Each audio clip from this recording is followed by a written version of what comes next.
Hello students, we were talking about mechanism of photosynthesis. As we know, photosynthesis mechanism is divided into two steps, light reaction and dark reaction. In this video, we will study about light reaction. देखिए light reaction is also known as Hill reaction और photochemical reaction. अब इस light reaction जो है इन 4 reaction से मिलकर ये proceed होती है, यानी ये जो लाइट रिएक्शन के ही ये 4 रिएक्शंस पार्ट है।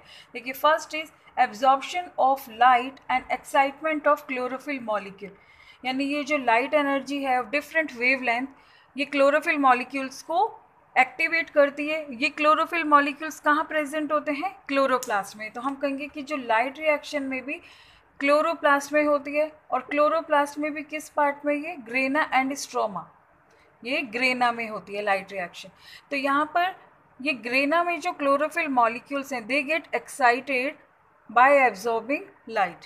Second step is photolysis of water and liberation of oxygen, और इसी लाइट रिएक्शन का एक मेन पार्ट है कि वाटर की स्प्लिटिंग होती है in the presence of sunlight, manganese and chloride ion, और ऑक्सीजन इवॉल्व होती है। Third formation of NADPH2 and fourth is photophosphorylation, इसका मीनिंग होता है ATP फॉर्मेशन। अब हम इन स्टेप्स को देखते हैं डिटेल में कि ये क्या होता है। First is absorption of light and excitement of chlorophyll molecule. देखिए student, as we know PS1 and PS2 is involve in light reaction.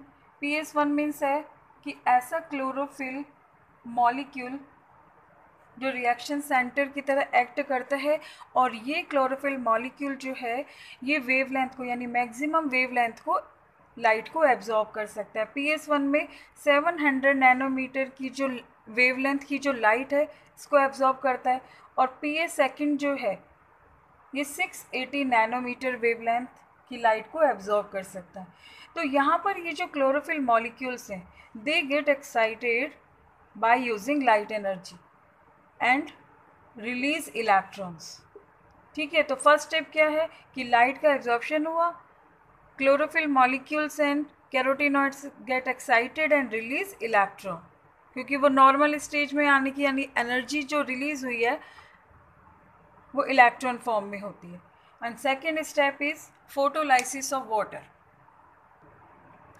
The energy absorb by chlorophyll used in the splitting of water, जो energy यहाँ पर chlorophyll molecule से जो release हुई है वो किस में होती है? यूज स्प्लिटिंग ऑफ वाटर में। इसे हम कहते हैं फोटोलाइसिस ऑफ वाटर। क्यों कहते हैं? क्योंकि वाटर का लाइसिस हो गया है in the presence of sunlight, manganese ion and chloride ion, they play important role in this process. अब यहाँ पर H ion plus half O2 ये बैलेंस करने के लिए यानी ऑक्सीजन इवॉल्व हुई है। तो इस प्रोसेस में इतना इम्पोर्टेंट ये स्टेप है कि यहाँ पर वाटर का फोटोलाइसिस होता है और ऑक्सीजन इवॉल्व होती है। ये वही ऑक्सीजन है जो एटमॉस्फेयर में रिलीज होती है। Some of part of oxygen plant use in respiration. ठीक है, तो यहाँ पे third step is formation of NADPH2।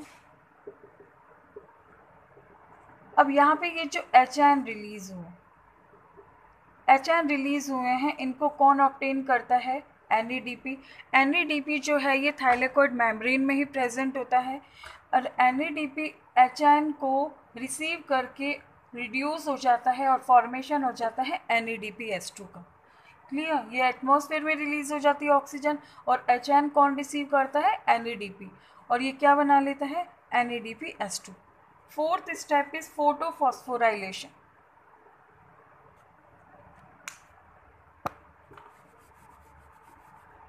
Photophosphorylation, देखिए फोटोफॉस्फोराइलेशन मीन्स ATP का formation in the presence of light, as we discussed in earlier video. Previous video में हमने इसी के बारे में बात की थी। तो ये भी इम्पोर्टेंट स्टेप है कि जो लाइट रिएक्शन में ये जो NADPH2 और ATP का फॉर्मेशन हुआ है, ऑक्सीजन इवॉल्व हो गई है, वाटर का फोटोलाइसिस हो गया। तो ये इम्पोर्टेंट स्टेप्स जो थे ये किस में हुए हैं? Light reaction. अब यहाँ पे ये जो फोटोफॉस्फोराइलेशन है एक बार फिर बता देती हूँ कि जो इलेक्ट्रॉन्स हैं वो क्लोरोफिल मॉलिक्यूल से रिलीज हुए, ठीक है, और they move through the electron carriers, different electron carriers which are found in the chloroplast. और दिस ETS, हम ये कहेंगे कि दिस ETS, ये जो इलेक्ट्रॉन ट्रांसपोर्ट सिस्टम होता है क्लोरोप्लास्ट में, उसका एक ही मोटिव होता है क्या? फॉर्मेशन ऑफ ATP, चाहे वो साइक्लिक है, साइक्लिक फोटोफॉस्फोराइलेशन है, या फिर नॉन साइक्लिक फोटोफॉस्फोराइलेशन है, दोनों का क्या आउटकम है? Formation of ATP. तो ये था लाइट रिएक्शन. लाइट रिएक्शन में आपको ये 4 स्टेप्स याद रखने हैं और इनके बारे में डिस्क्राइब करना है. फोटोफॉस्फोराइलेशन में आपको यहाँ पर साइक्लिक और नॉन साइक्लिक भी एक्सप्लेन करना पड़ेगा इन शॉर्ट, बिकॉज ये लॉन्ग क्वेश्चन आता है लाइट रिएक्शन, या फिर एग्जामिनर इस तरह से पूछ लेंगे कि फोटोफॉस्फोराइलेशन पर एक शॉर्ट नोट लिखिए कि what is difference between cyclic and non cyclic, या डायरेक्ट पूछ लेंगे कि साइक्लिक एक्सप्लेन कीजिए, अदरवाइज नॉन साइक्लिक. तो स्टूडेंट ये लाइट रिएक्शन जो है इसके ये ऑल पार्ट्स भी इम्पोर्टेंट है, as well as photophosphorylation step तो मोस्ट इम्पोर्टेंट है. ठीक है, अब हम एक टॉपिक देखते हैं जो इस लाइट रिएक्शन से ही रिलेटेड है, red drop and Emerson effect. ठीक है, what is red drop? Scientist से Emerson was working on the different wavelength of light, यानी उनका इफेक्ट देख रहे थे, effects of different wavelength of light on the rate of photosynthesis.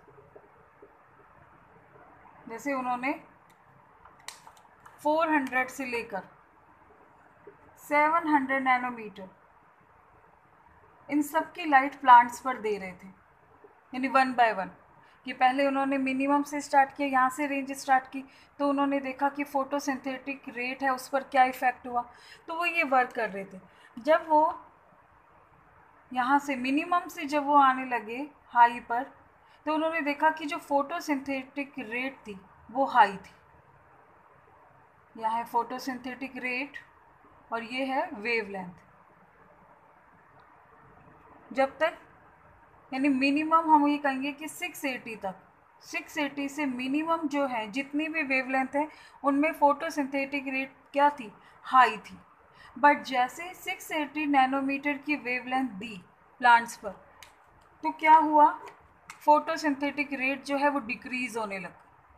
जब photosynthetic rate decrease होने लगी तो उन्होंने देखा कि जो 6 नैनोमीटर ये जो लाइट है, when it is supplied to plants to see the effect of photosynthesis rate, तो उन्होंने क्या देखा कि जो 680 नैनोमीटर है ये किस रीजन में आती है? रेड रीजन में. तो उन्होंने क्या कंक्लूड किया? ही कंक्लूडेड दैट ये जो 680 नैनोमीटर वाली लाइट है ये फोटोसिंथेटिक रेट को डिक्रीज़ करती है, तो इसलिए उन्होंने बोला रेड ड्रॉप. रेड यहाँ पर है रेड वेवलेंथ, रेड रीजन, और वेवलेंथ कौन सी है? ये 680 नैनोमीटर. ठीक है, यानी 680 से ये जब आगे आगे देने लगे अप टू 700, तो ये फोटोसिंथेसिस रेट जो है ये डिक्रीज़ हो गई. तो इसको एमर्सन ने कहा रेड ड्रॉप. अब एक और इसी के साथ ही, रेड ड्रॉप के साथ ही एमर्सन ने एक और डिस्कवरी की थी, वो था एमर्सन इफेक्ट. वो क्या है? सी, एमर्सन इफेक्ट में एमर्सन ने अपने पर ही नाम दे दिया, एमर्सन इफेक्ट. यहाँ पर ये देखिए, ये तो है वेवलेंथ, ये एक्सिस शो कर रही है वेवलेंथ, और यहाँ पर है रेट ऑफ फोटोसिंथेसिस. ठीक है, सबसे पहले एमर्सन ने कम वेवलेंथ यानी शॉर्ट वेवलेंथ की लाइट दी, तो फोटोसिंथेटिक जो रेट थी वो यहाँ, ये हम लिख देते हैं, ये कैसी है? Shorter wavelength, shorter wavelength. ठीक है, अब इसके बाद में उन्होंने क्या देखा? हायर जो हम कहेंगे कि लॉन्गर वेवलेंथ वाली दी, यानी रेड जो 680 से अबव वाली दी, तो फोटोसिंथेटिक रेट यहाँ पर थी. फिर इन्होंने थर्ड एक्सपेरिमेंट क्या किया? पहले तो शॉर्टर में दी तो फोटोसिंथेटिक रेट हाई थी कंपैरेटिवली लॉन्गर वेवलेंथ। थर्ड में क्या किया, दोनों को यानी दोनों की जो बीम है, लाइट की जो बीम है, एक साथ सप्लाई की टू प्लांट। तो अब क्या होना चाहिए था, यानी इन दोनों का जो टोटल है वो तो आएगा ही आएगा। ये तो है शॉर्टर वेवलेंथ की फोटोसिंथेटिक रेट, और इतना उन्होंने एक्सपेक्ट किया था, बट रिजल्ट क्या हुआ, इन दोनों वेवलेंथ के भी टोटल से भी ज़्यादा रेट आई। यानी ये जो एनहेंसमेंट हुआ इसी को उन्होंने बोला एमर्सन इफेक्ट। देखिए यहाँ पे क्या था, उन्होंने जब शॉर्टर वेवलेंथ की जो लाइट सप्लाई की थी तो यहाँ पे फोटोसिंथेटिक रेट आई थी, मान लीजिए इसमें आई थी ये 5, और यहाँ पर जब उन्होंने हायर जो लॉन्गर वेवलेंथ की लाइट दी थी तो असली आई थी ये 2 सॉरी क्या आई थी 2। जब उन्होंने दोनों लाइट मिक्स की यानी shorter wavelength plus longer wavelength की लाइट सप्लाई की, तब उनका जो इफ़ेक्ट था फोटोसिंथेटिक रेट पे उन्होंने प्लांट्स में चेक किया तो वो उनके टोटल से भी ज़्यादा था। सपोज ये 2 ये 5 यानी 5 to 7 ना होके ये और भी ज़्यादा था। तो इस एनहेंसमेंट इफ़ेक्ट को उन्होंने कहा एमर्सन इफ़ेक्ट। ठीक है स्टूडेंट, यहाँ पर इसे उन्होंने कहा एमर्सन इफ़ेक्ट, यही होता है। तो हम इसे डिफ़ाइन कैसे करेंगे कि ये जो है कि plants are supplied with shorter wavelength with longer wavelength together to check the rate of photosynthesis। तो क्या होता है when both the wavelength are supplied separately, तब तो ये रेट अलग अलग आती है, यानी इनकी टोटल से भी ज़्यादा ये रेट आई है। तो इस इफेक्ट को कहा एनहेंसमेंट इफेक्ट।